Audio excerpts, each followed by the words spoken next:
Bienvenidos. Hoy, nos hacemos una pregunta importante.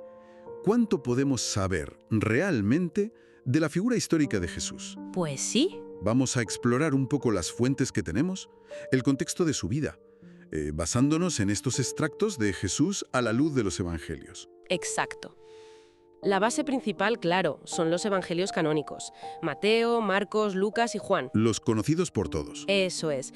Pero también miraremos un poco qué dicen otras referencias, ¿no? Historiadores romanos, judíos y otros escritos que andan por ahí para ver qué peso histórico les dan los expertos. Perfecto. Pues entremos ya en materia.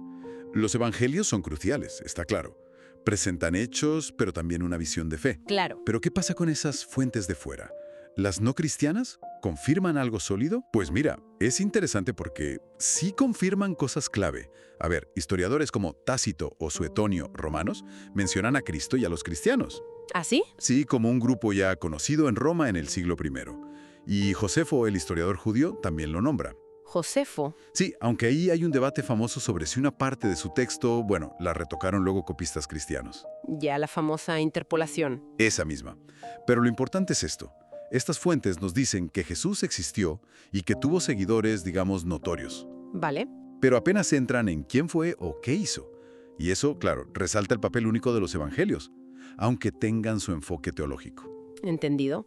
¿Y qué me dices de otros textos? Esos dichos de Jesús que no están en los evangelios, los ágrafa o el evangelio de Tomás, por ejemplo. Pues según el análisis de los estudiosos que tenemos aquí, su valor histórico es bastante limitado. Ah, A menudo parecen desarrollos más tardíos, a veces como adornados, ¿sabes?, de los relatos que ya conocemos. como fanfiction casi, ¿no? Bueno, dicho así suena un poco fuerte, pero sí, la idea es que no parecen ofrecer datos fiables sobre el Jesús histórico. Pasa con algunos papiros encontrados en Oxirrinco o con los evangelios apócrifos de la infancia, que son esas historias más legendarias. Entiendo. De hecho, el propio Lucas, al empezar su evangelio, dice que usó fuentes escritas anteriores. Probablemente Marcos sería una de ellas. Tiene lógica. Cambiemos de tercio. Hablemos del escenario. Palestina en el siglo I.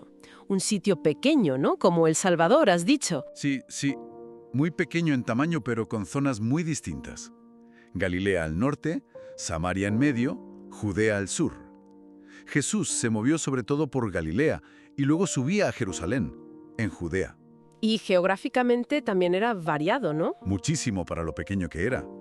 Tenías la costa, luego la zona montañosa central donde vivía la mayoría, el Valle del Jordán, que es una falla geológica tremenda. El Mar de Galilea. Claro, el centro de su actividad, en Cafarnaúm. Y luego el Mar Muerto, súper salino. Esa geografía marca mucho los relatos, no es solo un fondo. Y claro, la forma de estudiar a Jesús ha cambiado un montón con el tiempo. Uf, totalmente. Desde la Ilustración, que empezaron a cuestionar los milagros y todo eso, hasta gente como Strauss, que decía que era más bien un mito. Sí, fueron cambios enormes. Luego vino Schweitzer, que insistió mucho en el mensaje del fin del mundo, ¿no? La idea de que Jesús esperaba el reino de Dios ya, de forma inminente. La escatología, sí. Eso. Y más tarde Bultmann, que fue, mucho más escéptico, con su crítica de las formas, intentando separar al Jesús de la historia del Cristo de la fe y queriendo desmitologizar los evangelios. Desmitologizar. Sí, reinterpretar los elementos sobrenaturales de otra manera, digamos. Vaya, evolución.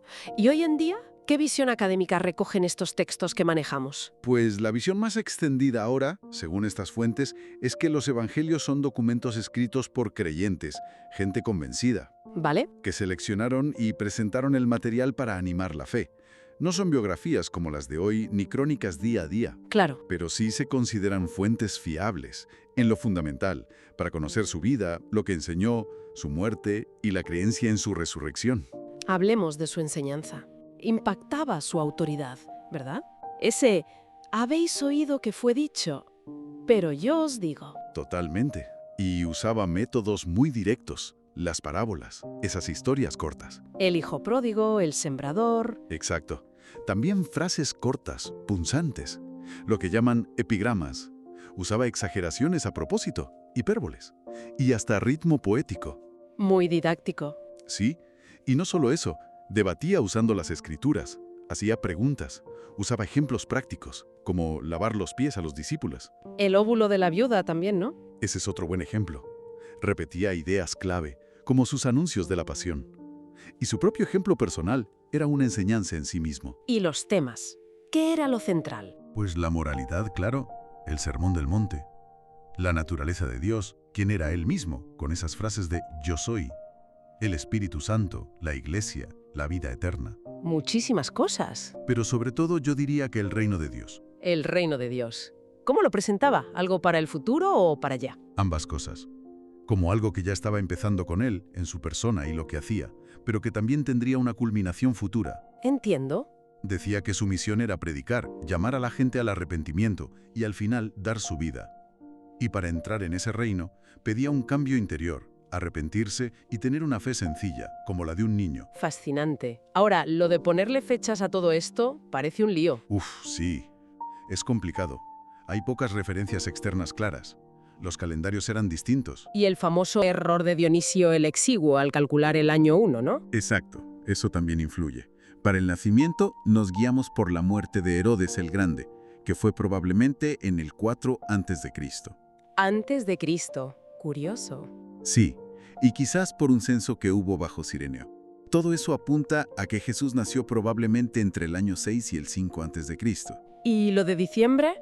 Pues parece poco probable, por lo de los pastores durmiendo al aire libre, que en diciembre en Judea, como que no cuadra mucho. Vale.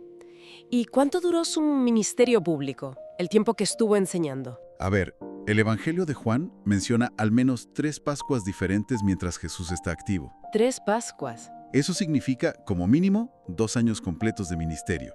Y podría haber incluso una cuarta Pascua por ahí implícita. Así que lo más razonable es pensar en unos 3 años. 3 años. ¿Y la muerte? ¿Se puede afinar más? Pues se intenta combinar datos. El ministerio de Juan Bautista empezó, según Lucas, en el año 15 del emperador Tiberio.